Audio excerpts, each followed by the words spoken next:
قال مكرم يجي يسربي الطاجين ياكل يشرب يعمل كل شيء. هذايا تقول لي لا باش تقول لي لا عنده مطعم شعبي في داره ماما. انا ما سلمتش كل خارجه عشان والله بارك الله عليك وعليها بارك الله. قبل ما نحكوا على أخطاء الإعلام الرياضي اليوم لازم نسأل روحنا سؤال مهم جدا: كيفاش وصلنا أصلا لهذا الوضع؟ لأنه المشكلة اللي نشوفه فيه اليوم ما هبطش من السماء وما ظهرش بين ليلة ونهار، هو نتيجة مسار طويل فيه برشا محطات. إذا نحبوا نفهموا مسار الانحدار في المشهد الرياضي الإعلامي في تونس، حسب رأيي نجم نقسموها إلى 3 فترات تاريخية مهمة. المرحلة الأولى ما قبل 14 جانفي 2011. قبل الثورة الإعلام الرياضي كان يخدم في مناخ سياسي معروف، حرية التعبير كانت محدودة وكل شيء تقريبا كان عنده سقف ما تنجمش تتعداه، والرياضة كانت جزء من الصورة اللي الدولة تحب تقدمها على نفسها: بطولة منظمة، منتخب ناجح، ومنظومة في ظاهرها مستقر.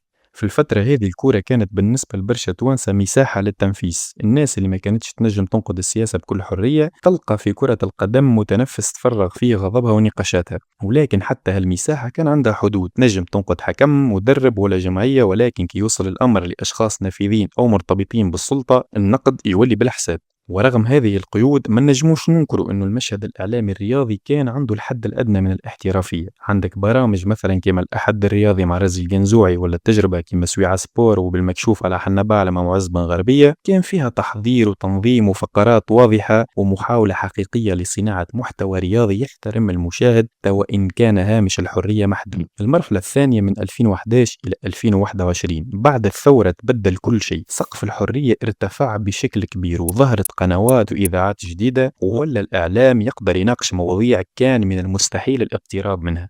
لكن في المقابل دخل الإعلام الرياضي في مرحلة انتقالية، السياسة استحوذت على اهتمام التوانسة والإعلام، والرياضة تراجعت تدريجيا إلى الخلف. مع مرور السنوات بدا المستوى المهني ينخفض شيئا فشيئا ومن غير ما يلاحظ برشا ناس، لأنه الأضواء كانت الكلها مسلطة على الشأن السياسي. ورغم هذا برز التجربة تستحق الوقوف عندها، وهي نسمة سبور مع مهدي كتو وبديع بن جمعة وبحضور الراحل السيد أحمد المغيربي. البرنامج هذا قدم نموذج مختلف وين كان فيه فقرات منظمة، إعداد واضح، قيمة إنتاج محترمة، تحليل، تغطية للرياضات المحلية والعالمية، واهتمام حتى بالرياضات الفردية. كان برنامج يحسك وإنه الحلقة معمولة قبل ما تبدأ، مش مجرد ارتجال ومجموعة أشخاص قاعدة تحكي في ما لا ينفع الناس. وككل تجربة جيدة للأسف هذه التجربة لم تعمر طويلا ورجعنا بالتدريج إلى نفس المشاكل، بل ربما بشكل أكبر. المرحلة الثالثة واللي هي من 2021 إلى يوم الناس هذا، هنا باش نوصل للمرحلة اللي باش نحكيو عليها في الحلقة متاعنا. مرحلة ولات فيها الرداء قاعدة والاستثناء هو الجودة. مرحلة ولا فيها أي شخص ينجم يصبح محلل رياضي مهما كان تكوينه ومهما كانت خبرته ومهما كانت الإضافة التي يقدمها. مرحلة اختلطت فيها الصحافة بالإثارة والتحليل بالتشجيع والإعلام بالبوز، ولا عدد كبير من البرامج يبحث على نسب المشاهدة أكثر من بحثها على تقديم قيمة حقيقية للمشاهد. وهذا اللي خلاني نطرح السؤال الأساسي للحلقة: هل المشكل في الأشخاص فقط، أم أن المشكل أعمق من ذلك ويمس من طريقة صناعة الإعلام الرياضي في تونس كاملة؟ ومن هنا تبدأ رحلتنا داخل المشهد الإعلامي الرياضي التونسي. خذ أي بلاتو رياضي في تونس وحاول تعمل بحث بسيط واسأل روحك شكون من هالمحللين، إن صحت تسميتهم بالمحللين بين ظفرين،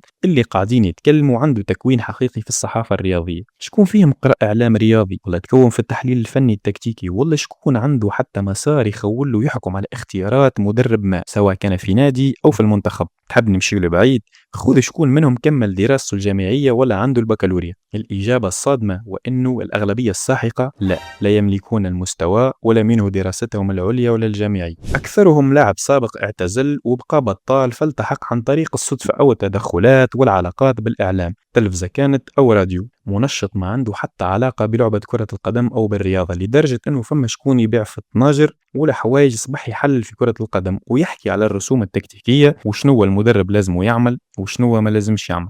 وانا نحضر في الحلقة قلت خليني نشوف بعض الصحفيين والمحللين الرياضيين في القنوات العالمية منين جاوا وشنو التكوين وما هي خلفيتهم. لقيت وانه برشا قراوا في جامعات معروفة في الاعلام الرياضي، من بينها لوك بروث يونيفرسيتي اللي تعتبر من افضل الجامعات في العالم في مجال الرياضة. البرنامج متاعها لا يقتصر فقط على الصحافة، انما يجمع بين التكوين الصحفي، الاعلام الرقمي، وفهم المحيط الرياضي والانتاج السمعي البصري، وزاد التدريب الميداني. الهدف من التكوين هو باش الطالب يكتسب الاساسيات الأدوات اللي منجمش إعلامي رياضي يخدم بدونها. كيفاش يحرر خبر، يعمل حوار، يحلل الأحداث الرياضية، يدير نقاش، ويتواصل بطريقة احترافية مع الضيوف والجمهور. اللي شد انتباهي هو اللي التكوين هذا يبين أن الإعلام الرياضي ماهوش كان معرفة بكرة القدم ولا بالرياضة، ولكن هو مزيج بين الثقافة الرياضية، المهارات الصحفية، التقنيات الإعلامية، والقدرة على التواصل، حتى يتمكن الإعلامي من إدارة بلاتو رياضي بكفاءة واحترافية عالية. لكن حتى بعد ما فهمنا شنو المفروض يكون عليه الإعلام الرياضي المحترف، يبقى السؤال الأهم: علاش الإعلام الرياضي في تونس مازال بعيد على هذا النموذج؟ وهل المشكلة في الأشخاص ولا في طريقة صناعة الإعلام نفسها؟ هذا اللي باش نحاول نجاوب عليه في بقية الحلقة.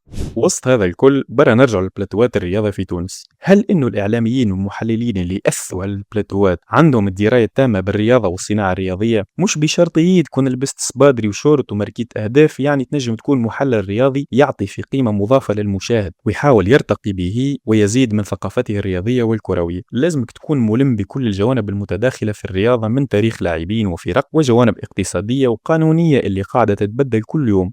وما دامنا في تونس مش باش نقارنوا بالأجانب، هات نقارنوهم بالأسطورة الحية عصام الشوالي. احنا العرب التاريخ والمستقبل، احنا الثقافة والحضارة، احنا بيت الشعر والقصر، احنا ممن تعلمتم منهم واحنا من علمكم، واسألوا شارلمان عن ساعة هارون الرشيد. ثانيا عندك الدقة والاهتمام بالتفاصيل. ثالثا الحياد والموضوعية. في تونس تلمع عنا المعرفة ومتمكنين من الإعلام الرياضي، خلقنا بدعة جديدة ما أنزل بها الله من سلطان، وهي الكرونيكور لكل جمعية. ولينا في كل بلاتو رياضي فيه شرط فطري لا شعوري، كل نادي يكون ممثل بشخص ينتمي له. مدخول الكلام يعني ما دخلش مخي يعني كيفاش خسر النقطتين والترجي التونسي العام اللي فات يعني نهائي شامبيونز ليج، والترجي التونسي ماشي كاس العالم، والترجي التونسي رابح في شامبيونز ليج وخارج من يعني من مباراة كبيرة ورابح 2-0 فريق بيراميدز، والترجي التونسي 2000 years later. دونك اليوم انا نرى انه النادي الافريقي في رادس، النادي الافريقي في رادس امام يعني الترجي التونسي وامام جمهور الترجي التونسي، انا نرى انه وقف الترجي التونسي ووراه اللي النادي الافريقي السنه موجود، واللي هو كما قال رياض الجلاسي الجمعه اللي فاتت باش يكون الحصان الاسود في البطوله التونسيه. عندك زاد اخلاقيات المهنه والمصداقيه. الاعلام الرياضي عنده مسؤوليه كبيره، مش كان في نقل الخبر ولكن زاد يحترم اخلاقيات المهنه. في تونس ولينا نشوف أخبار تنتشر باسم مصادر خاصة من غير حتى دليل، وإشاعات على انتقال لاعبين أو خلافات داخل الفرق، ولا عقوبات تتداولها الصفحات والإذاعات وكأنها حقائق، وبعد ساعات أو أيام يطلع الأخبار غلط وما تلقاش لا توضيح ولا اعتذار بنفس الحجم اللي انتشرت به الإشاعة. زد على هذا فما برشا برامج تدخل في حياة اللاعبين الخاصة والمدربين أكثر من اللازم، تلقى الحلقة تحكي على عائلاتهم وعلاقاتهم وصورهم ومشاكلهم الشخصية، رغم اللي هذه الأمور ما عندها حتى علاقة بالمردود الرياضي. الإعلام الرياضي المحترف يفرق بين المعلومة اللي تهم الرأي العام الرياضي وبين الفضول اللي ما يزيد حتى قيمة للنقاش. الشفافية معناها زاد إذا عندك تضارب مصالح مع مستشهر لبرنامجك فالأولى أنك تصرح به، وإذا الخبر مش مؤكد قول للمشاهد أنه مش مؤكد، وإذا تغلط تعترف بالغلط وتصحه. المصداقية ما تتبناش بعدد المتابعين، بل تتبنى بالثقة اللي يعطيها لك الجمهور وقت يعرف اللي المعلومة اللي يسمعها منك مدققة وتحترم أخلاقيات المهنة. ومن أخلاقيات المهنة زاد احترام حقوق النشر والملكية الفكرية. برشا محتوى رياضي في تونس مبني على ترجمة أو نقل أفكار من قنوات أجنبية أو من صناع محتوى على يوتيوب ومنصات التواصل الاجتماعي من غير ذكر المصدر، وأحيانا يتقدم للمشاهد وكأنه مجهود شخصي. كيف تلقى صور، إحصائيات ورسومات تكتيكية وحتى فقرات كاملة يتم استعمالها دون نسبها لأصحابها الأصليين. الإعلام المحترف لا يمنع الاستفادة من أعمال الآخرين، ولكن يفرض أنك تنسب المعلومة لصاحبها وتحترم حقوقها الفكرية، وما تقدمش مجهود غيرك على انه مجهودك، لانه فما وراه شكون تعب وبحث ودقق وخرجها كما هي، ومن العيب نكلوها لقمة باردة. الاعلام الرياضي مش مطلوب منه زاد يحلل المباراة، ولكن زاد يكون واعي بتأثير الكلام اللي يقوله.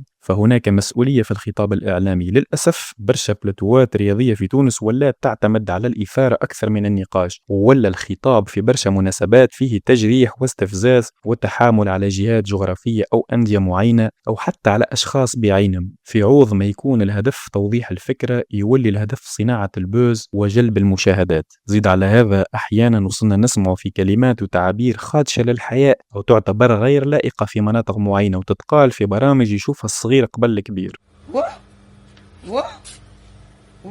11 نقطة في 6 ماتشات، اون ساتوندي باش يكمل سور لا لونسي هذيك، لكنه مالوريزمون دخل في معناها فهمتي، خلينا نقولوا في واحدة من سيري مش باهية، فهمتني.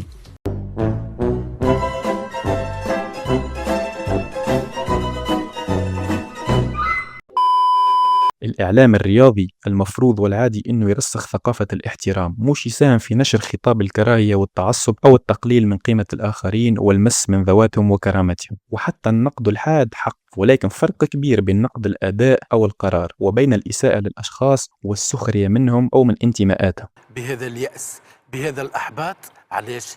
لأن ناس ملعبية، سامحوني ما كانوش رجال. الإعلامي المحترف يقدر يوصل نفس الفكرة حتى ولو كانت قاسية بدون تجريح ومن غير تأجيج للاحتقان بين الجماهير، لأنه يعرف أنه الكلمة في الإعلام عندها أثر بالغ جدا، وقد تزيد في تهدئة الأجواء أو تزيد في تشعيلها. برا نتعدوا للأسلوب. الأكيد أنه كلنا شفنا ولو مرة على الأقل برامج في قنوات عالمية كما بي إن سبورتس ولا سكي سبورتس، تلاحظ اللي كل حلقة تبدأ تقريبا بمقدمة مكتوبة ومحضرة مسبقا، وساعات تكون ترحيب بالمشاهد، وأحيانا تمهد لأهم محاور الحلقة، وأحيانا أخرى تبدأ بجملة قوية تشد الانتباه وتخلق التشويق بالمعنى الإيجابي قبل ما يبدأ النقاش. من مغرب البحور والمحيطات الزرقاء، من مغرب السهول العطرات والمروج الخضراء، من مغرب العناق بين زرقة الأنهر وإغداق السماء، من الدار البيضاء مبعث الجمال والنضارة والبهاء، طلع الرجاء نسرا يحلق في الأرجاء، يلهب الملاعب ويسحر الألباب بنوره الوضاء. وما في برشا بلاتوات تونسية البداية غالبا تكون ارتجالية، المنشط يدخل مباشرة في الكلام وفي صلب الموضوع، يقاطع الضيوف ويفتتح النقاش من غير تقديم واضح للسياق أو لمحاور الحلقة، وهذا يخلي الحلقة تبدو وكأنها مجرد دردشة أو حوار أكثر منها برنامج إعلامي محضر. قبل ما نبدأ في كلمة حرة نحب نتقدم شكر جزيل، شكر خاص لاخواتي في البلاتو اللي شرفوني بمناسبة زواج بنتي، لكل عديد النجوم من المشهد الرياضي والإعلامي بالحق اللي كانوا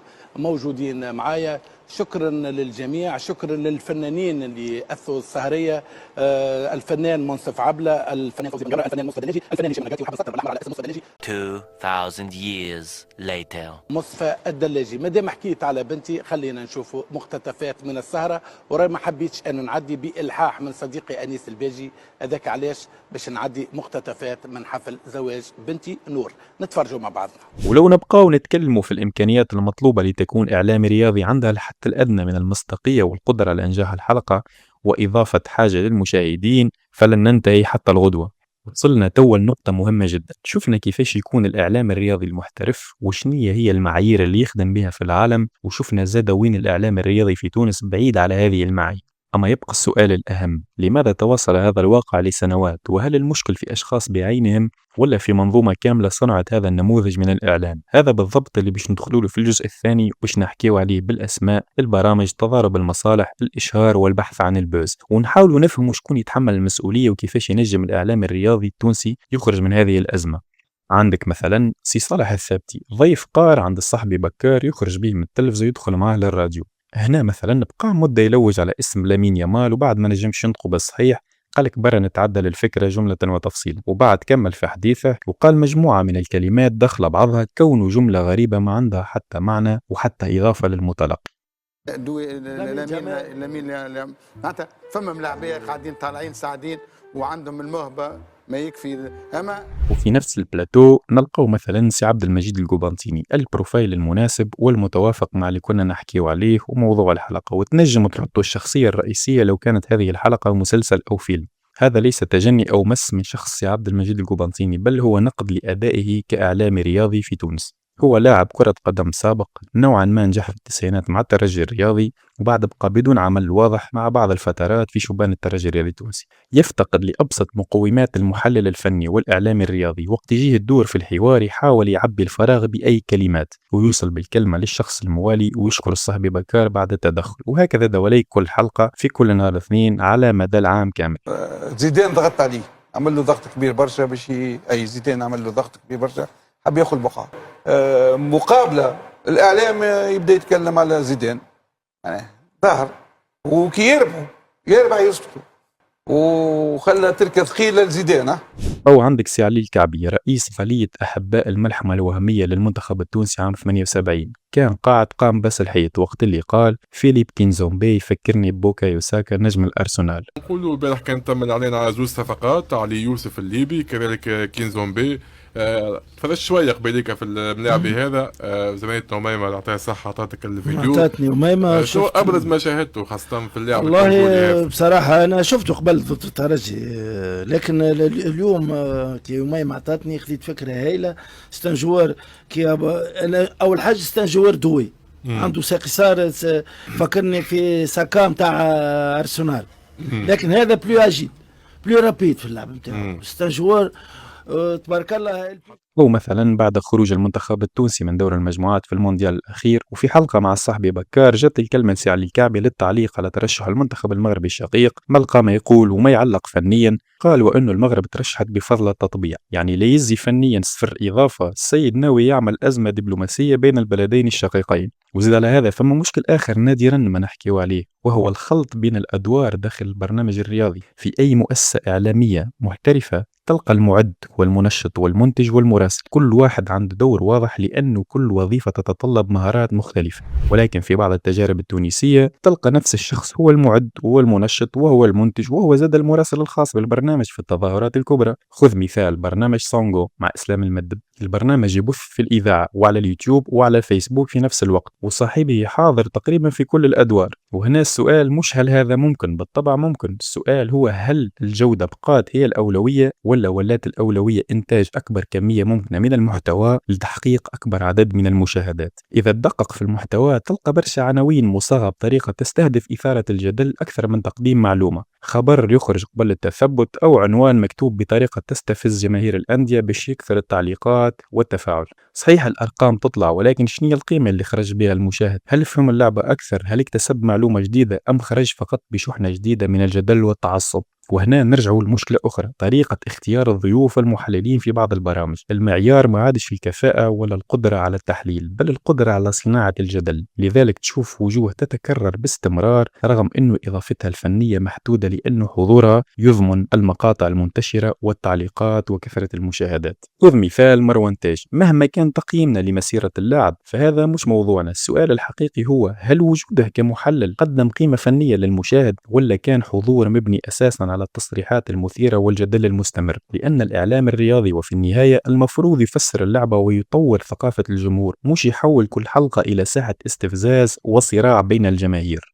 محلل وحط كلمة محلل بين ظفرين، اختار طريق يطلع به في سعل الشهرة، فقرر انه يتخذ مثال مهاجم الترجي او الافريقي او اي نادي تونسي، وبناء عليه وضع صباح تلقاه صباح وليل يهاجم في ذلك النادي ويحاول يقزم من كل انجاز وكل ما يمت له بصلة، ويحاول يخلق البوز ويلفت الانتباه. ماتش الاهلي نعرفوا اليوم الترجي ناقص، ملاعبيه ناقصه، والجماهير القاعده معناتها منتظرتها الريزلت هذه، مش بالكيفيه هذه معناتها نتاع التذبليش تاع كيما قال سي مختار، ما تستنينا تاع 0-0. الملاعبيه ما عطاتش حق الترجي، ما يستحقوش يكون. وانا نقول ونعاود وانا نقولها ونعاود كم لاعبي ونعرف روحي. انا كنت انا اللي ريت حتى معناتها مسخفني حال الجمهور. اليوم تحب ولا تكره الجمهور يظل لي هو اللي محضر مباراه اكثر من الجواريات. تشوف العباد كيف تتمشى في التيران تقول لي انا قريت سي مختار، وانا جواريات اللي قاعده لابسه محترمه المريول هذا. وما حكيناش على انه هذا البرنامج اول من ادخل عقليه المحلل بكاسكات الجمعيه، واصبح البلاتو مؤثث بمحللين وهميين يبيعوا في الريح للمراكب، وكل محلل من جمعيه. هذه الظاهرة في ظاهرها ضمان لرضا كل الجماهير والوقوف على نفس المسافة، ولكن في الباطن ليتحول البلاتو لساحة حرب وكلاشات تافهة بين الحاضرين دون الحديث عن كرة القدم أو ما يمت لها بصلة. نجم تحط تتفرج في أي حلقة من البرنامج ومستحيل تلقى إفادة كروية تذكر أو إضافة إلا في حلقات نادرة يحضر فيها محللي أداء مثلا ملك بالقاضي أو الهاشمي زلوز، واللي هما نادرا ما يحضروا لأنه المحتوى اللي قدموا فيه ما يعملش برشا مشاهدات وبالتالي غير مفيدين بالنسبة للقائمين على البرنامج. بعد ما عملنا عرض لبعض المحللين شنو هي الصفات المشتركة بيناتهم، خلينا رأيك في التعليقات.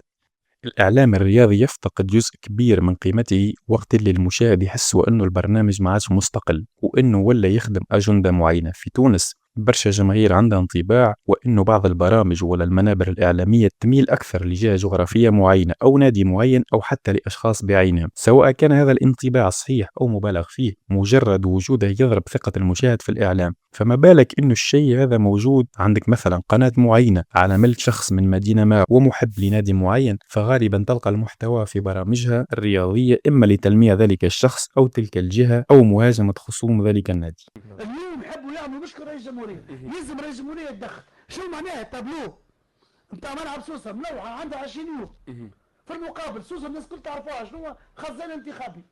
اليوم معناها يحبوا الوعود واللي اعطيتهم انت واعطاهم وزير الشباب والرياضه واللي انت قلت يلزم نقفوا لملاعبنا ويلزم يطيحوا لك كلامك انت في الماء. العباد هذوما يعطلوا في مشروع ملعب سوسه.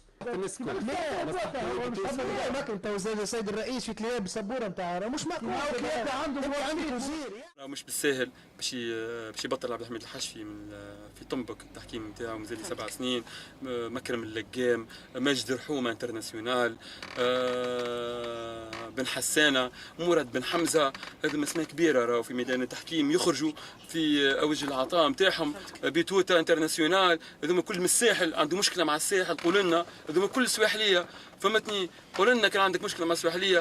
وزيد على هذا كي يكون البرنامج مرتبط بممول ولا عنده مصالح مع طرف من الأطراف تولي الاستقلالية في خطر إذا ما فماش شفافية.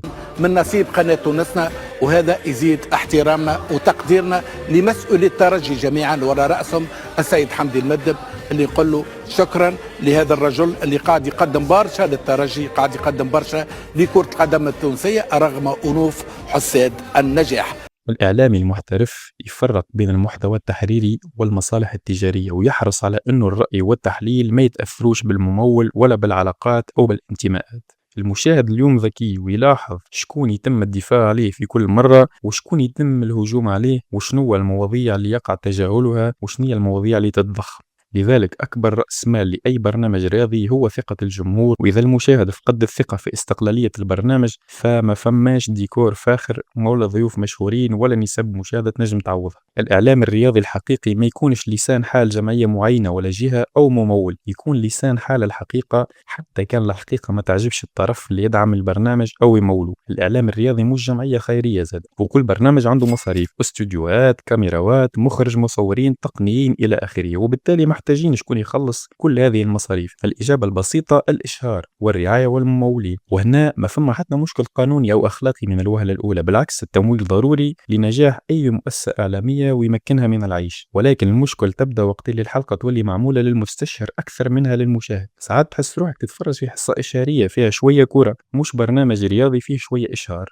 وإذا تحس إني قاعد مبالغ خلينا نعمل جولة صغيرة في بعض البرامج الرياضية التونسية وركزوا مليح قداش من دقيقة نحكيوا على الكورة وقداش من دقيقة نحكيوا على الطناجر الهريسة والعطور والقروض والتخفيضات وليكوش دي بيبي. ساعات تحس روحك بدلت القناة بالغلط ودخلت المجازان ولا عطار، وبعد دقائق تتفكر اللي انت راك مازلت تتفرج في برنامج رياضي. ولو صادفك الحظ وكان الموضوع ممتاز ومفيد تلقاه يستحق مثلا ساعة من النقاش يعديوه في دقيقتين خاطر ما يجيبش فلوس وارقام. اما الموضوع التافه إشاعة مثلا على لاعب كتب ستوري على انستغرام او رئيس جمعية عطس في مؤتمر صحفي تولي ملف الموسم خاطر تعمل برشا جدل وتجيب مشاهدات، والمشاهدات تجيب إشهار وبالتالي الإشهار يجيب فلوس. في الأخير تلقى حلقة كاملة تدور على سؤال واحد: شنو اللي باش يجيب أكثر مشاهدات؟ مش شنو باش يفيد المشاهد. كل شيء في الدنيا ولا اختصاص، بما في ذلك كرة القدم والرياضة، ولكن في تونس كسرنا القاعدة ومرمدناها. عندك مثلا إغراق البرامج الرياضية بمن هم دون أهل الاختصاص كما الأطباء والمحامين.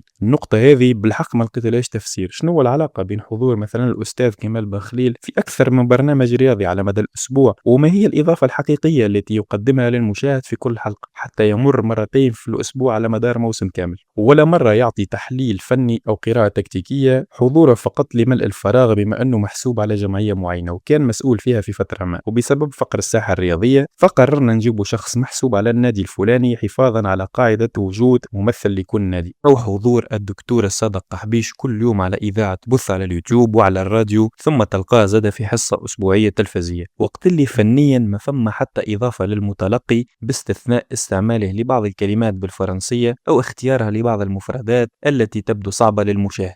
ولإنصاف الجانب الآخر فالنساء زاد عندهم حضور بارز في المشهد الرياضي الإعلامي. سيدات كما نعيمة ساسي بتكوينها وإلمامها بالمواضيع التي تتحدث فيها، وبشرى السعيد بتغطيتها الميدانية، يثبتوا أن الكفاءة ما عندهاش علاقة بالجنس، إنما هي مسألة تكوين واحتراف. باش تقول لي جبت لنا نكد ورديت المشهد الرياضي الإعلامي قاتم ما فيه حتى نقطة ضوء، نقول لك هو إنه مش صحيح. وباش نكونوا منصفين، الإعلام الرياضي في تونس مش الكل فشل ومش الكل يفتقد للكفاءة، بالعكس عنا إعلاميين وصحفيين أثبتوا إلي النجاح يجيب بالتكوين والخدمة وبالتطوير المستمر للنفس. خذ مثال معز بن غربية أو رازي الينزوعي كما حكينا في أول الحلقة. الناس هذم اختاروا طريق الصحافة والإعلام وتكونوا في المجال، خدموا على تحسين روحهم واكتسبوا خبرة كبيرة، ما تقتصرش دورهم فقط على ملء الفراغ، بل الهدف غالبا تحقيق الإضافة للمشاهد.